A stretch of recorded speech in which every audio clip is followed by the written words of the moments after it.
Brothers and sisters, Assalamu alaikum wa rahmatullahi ta'ala wa barakatuh. أعوذ بالله من الشيطان الرجيم بسم الله الرحمن الرحيم الحمد لله رب العالمين وأفضل الصلاة وأتم التسليم على سيدنا محمد وعلى آله الطاهرين وصحبه الطيبين والتابعين لهم بخير وإحسان إلى يوم الدين وعلينا معهم وفيهم برحمتك يا أرحم الراحمين يا أرحم الراحمين يا أرحم الراحمين. As we beloved brothers and sisters, we were going to have a brief presentation on mosque accommodation concerns as it relates to the recent amendments to the Elliott-Larsen Civil RIghts Act. And I'm going to bring on my colleague, CAIR-Michigan staff attorney, Sister Amy, who will be giving the bulk of the presentation. But I think it's important for the viewing audience to understand the impetus about why we feel the need of reiterating this point and doing this live.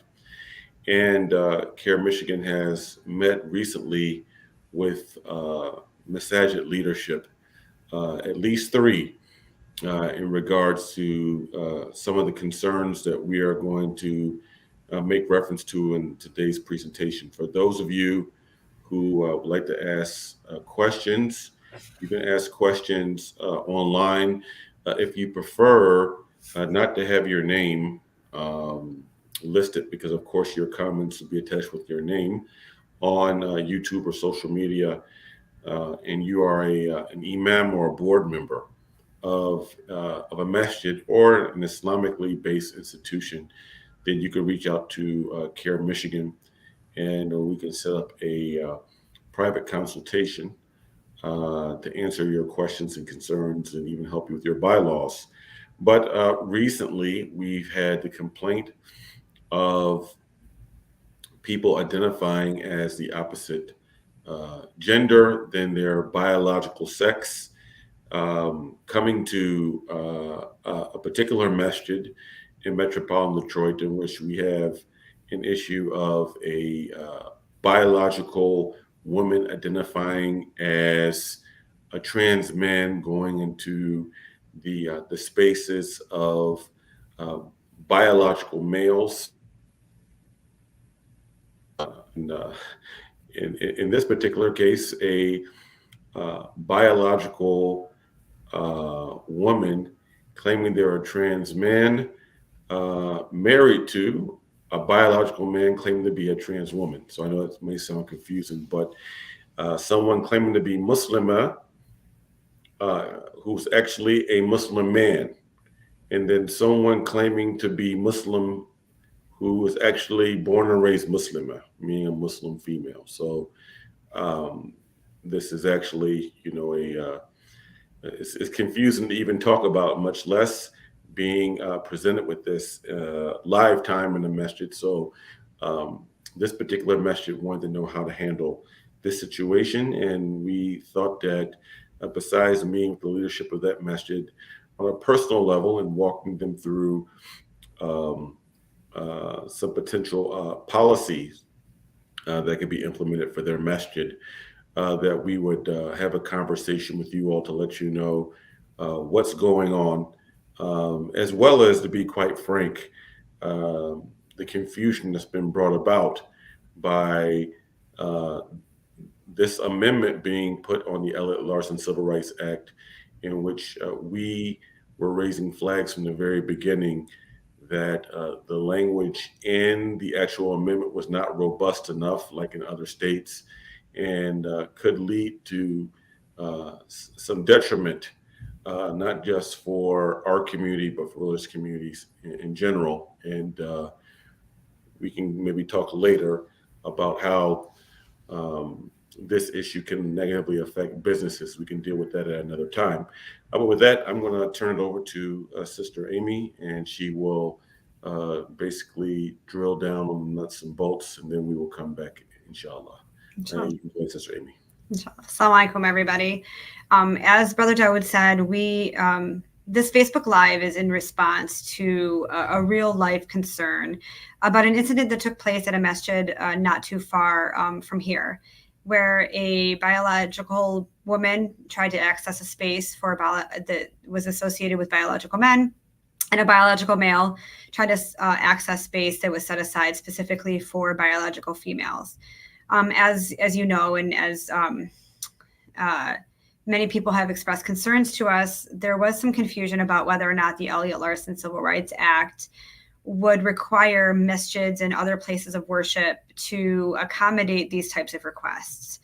And we're here really just today to talk about the fact that even though the Elliott-Larsen Civil RIghts Act did recognize that in most circumstances, somebody's gender identity when it comes to the use of facilities or access to spaces, it must be respected. When it comes to places of worship, it doesn't, and facilities that are being operated and owned by places of worship as a place of worship, it really doesn't apply in the same way. So Islam teaches us that sex is determined as a binary at the time of conception. You are either biologically a male or you are biologically a female. And there are a lot of rulings and a lot of things that go into your biological identity. And because that's the teachings of Islam, places of worship have an absolute right under the U.S. Constitution, even in light of the Elliott-Larsen Civil Rights Act, to apply those teachings and apply those values in the way that we have been doing for over 1,400 years now.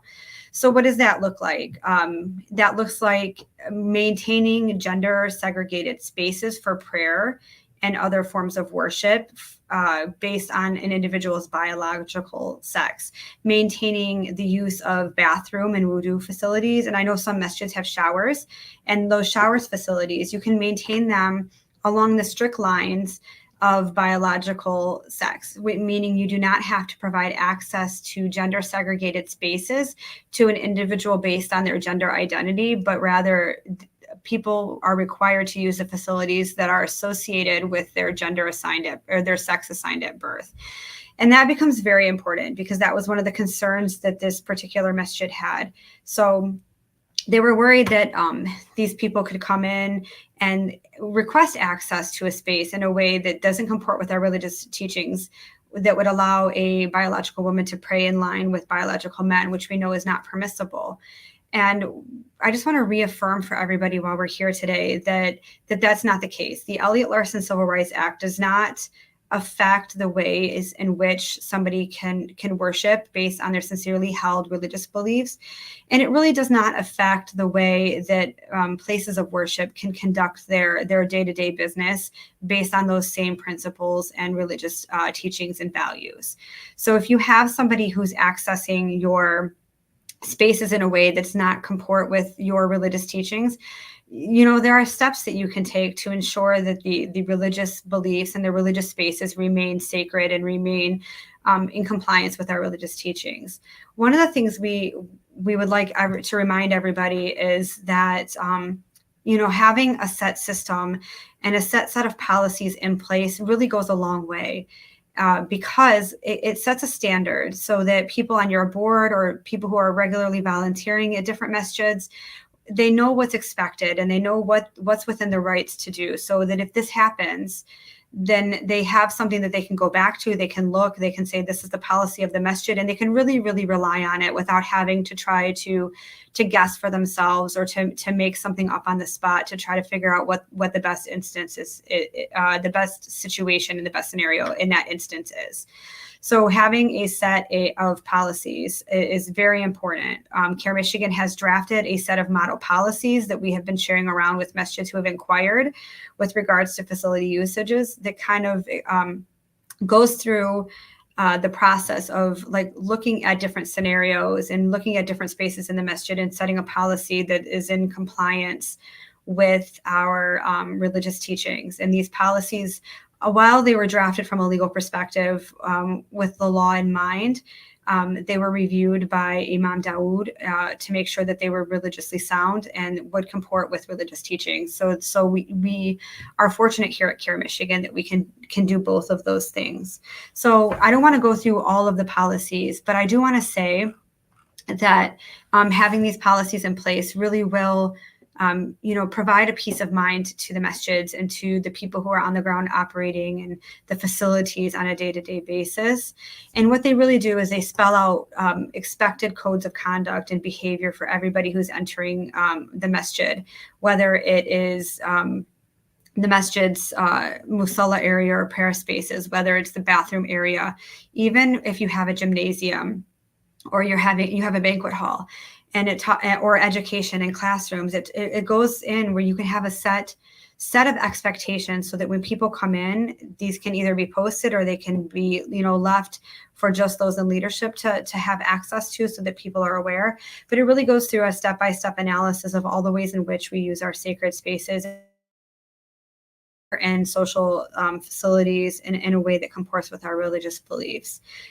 Also, with regards to access to our spaces, we know certain things are not permissible in Islam, like the mixing of genders or cross-dressing. And it talks about all of these things, and it talks about what are the remedies? What happens if somebody comes to the space? What is the right of the masjid?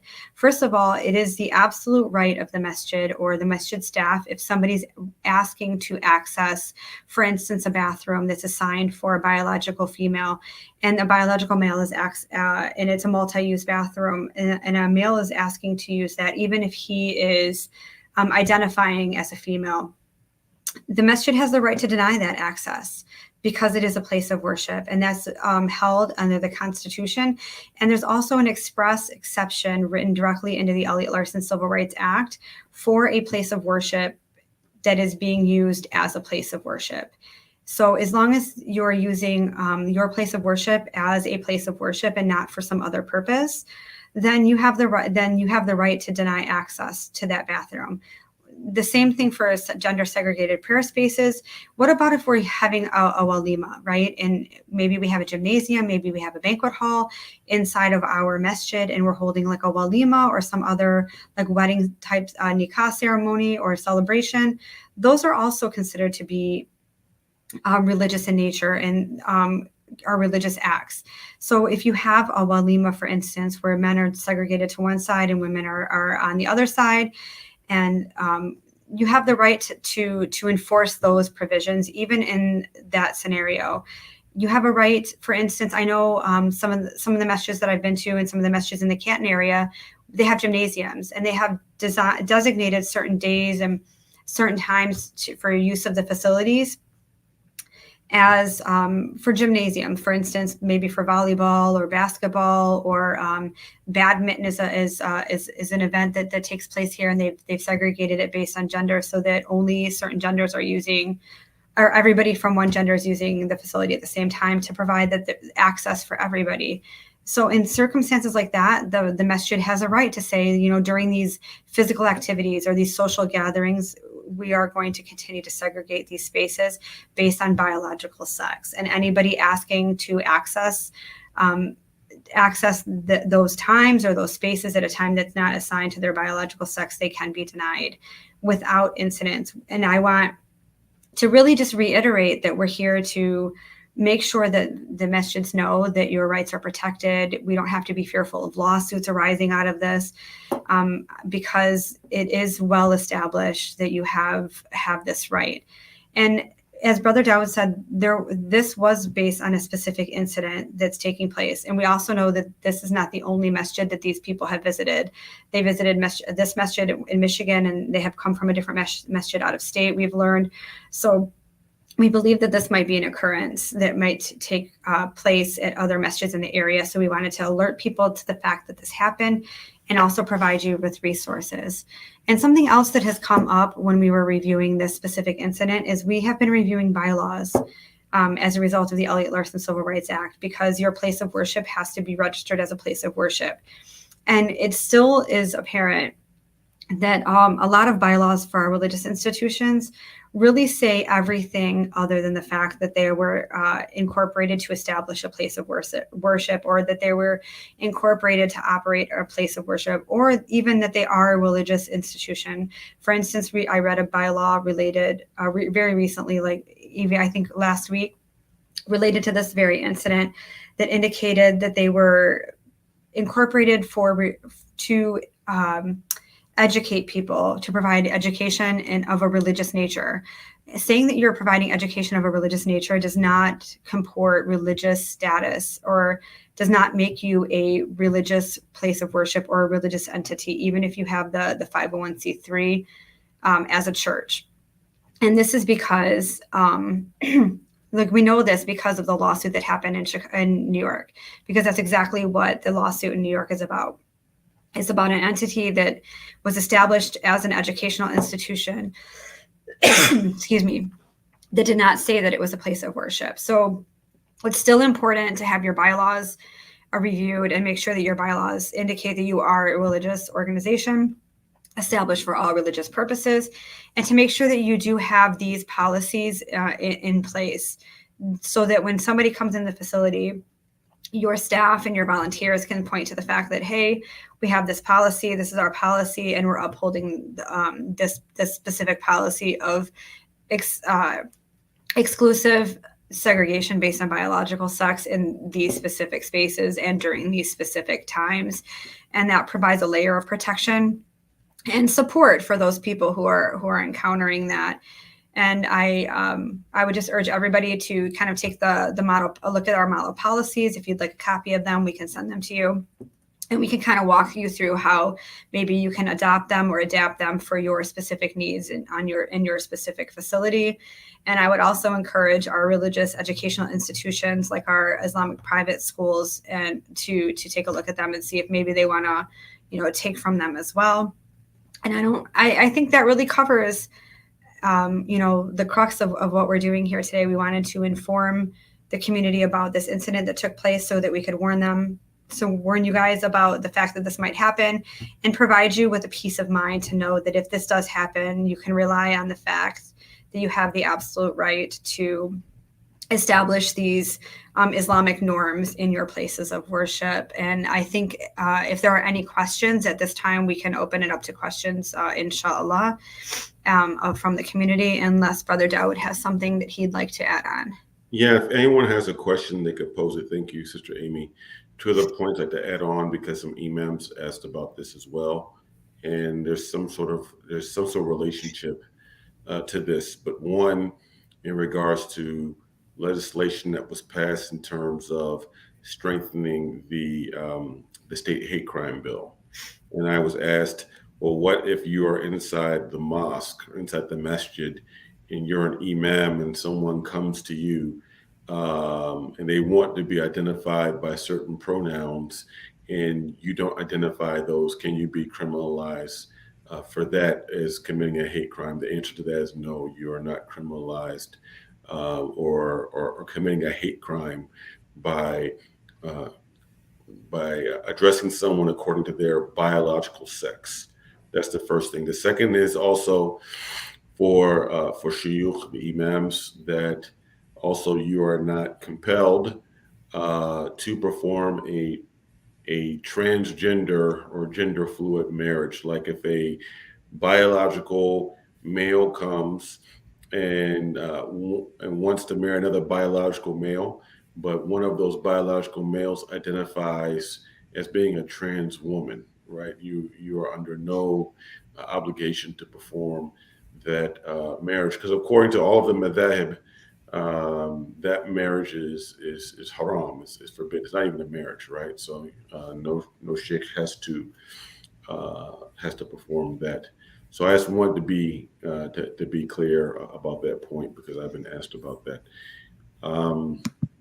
If there are no questions from anyone who is watching right now, again, you can contact our office for any clarifications that you may need. I strongly suggest for all Islamic organizations, not just masajid and Islamic schools, but also Islamic-based charities. Those organizations are doing charitable work, humanitarian work, da'wah organizations, that you contact the Michigan chapter of CAIR, the Council on American Islamic Relations, so that we can review your bylaws and hopefully we can do the proper updates to you, with the assistance of Sister Amy, and look over Also your policies, as was mentioned, we have a model policy that you can use in regards to having some sort of standards amongst your board and all those who are employed at your Islamic center and or Islamic schools. And with that, we conclude. Thank you very much for your time. And may Allah subhanahu wa ta'ala bless you all in the remainder of this sacred month, the first month of the Islamic year, Shahr Muharram, which the Prophet ﷺ called Shahrullah, the month of Allah, and the month in which fasting is the most beloved outside of the month of Ramadan. And may Allah subhanahu wa ta'ala accept all of your prayers and all of your charitable giving that you give in this month of Allah, Shahrullah, in which our blessings are increased for our charitable giving. And when you are giving charity during this month, and especially on the day of Jummah, then we ask you to consider to support our very crucial work that we're involved in, because we are not funded by outside governmental entities, nor are we getting big bucks from a foundation, because we understand who funds you, runs you. And we are funded by the Muslim community and the grassroots, not by some far left nor far right foundations or think tanks. And this is how we're able to service you with integrity and not following the agendas of groups that are outside the community. And I saw one of our ex-staffers, Sister Zainab Fahas, is online watching. May Allah subhanahu wa ta'ala bless you and bless your husband. With that, we will conclude. سبحانك اللهم وبحمدك نشهد أن لا إله إلا أنت نستغفرك ونتوب إليك. بسم الله الرحمن الرحيم. والعصر إن الإنسان لفي خسر إلا الذين آمنوا وعملوا الصالحات وتواصوا بالحق وتواصوا بالصبر.